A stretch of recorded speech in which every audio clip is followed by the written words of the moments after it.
ଖୁରୁଣ୍ଟିଆ ଗ୍ରାମ୍ୟ ଉନ୍ନୟନ ରାସ୍ତାର ଭିତ୍ତିପ୍ରସ୍ତର ସ୍ଥାପନ କଲେ ମନ୍ତ୍ରୀ। ମୟୂରଭଞ୍ଜ ଜିଲ୍ଲା ମୋଗଡ଼ା ବ୍ଲକର ଖୁରୁଣ୍ଟିଆ ପୂର୍ତ୍ତ ବିଭାଗ ରାସ୍ତାଠାରୁ ଖୁରୁଣ୍ଟିଆ ରାସ୍ତାର ନିର୍ମାଣ ଓ ରକ୍ଷଣାବେକ୍ଷଣ ନିମନ୍ତେ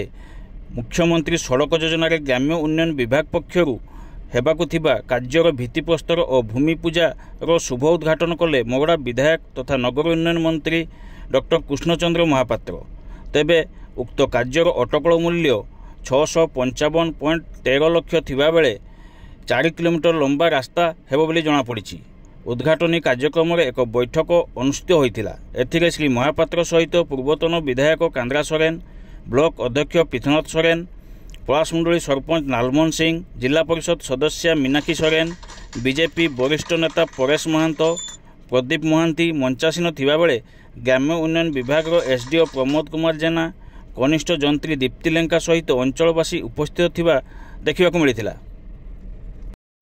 आमे अनुभव कलु जे इलेक्शन परे आमे जितला परे भाबिलु जोगुडा अत्यंत आवश्यकता अछि ताकू केमती आमे दवा ना मुख्यमंत्री ग्राम्य सड़क योजना करिकी जो कलु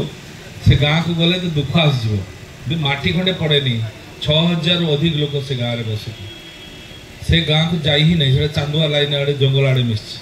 काली सेठी बहुत पूर्व थरे 2019 हेले सर्वप्रथम प्रधानमंत्री ग्राम्य सड़क योजना कले जेतबेले आम गाँ को रास्ता नथिला आमे सहर को जीवाई आम पाखे कौन प्रकार व्यवस्था नाला भारी कष्ट दुखर रोले किंतु यशस्वी प्रधानमंत्री से भूतपूर्व प्रधानमंत्री स्वर्गत अटल बिहारी वाजपेयी सी ए कथा को भावना करके प्रधानमंत्री ग्राम्य सड़क योजना करते।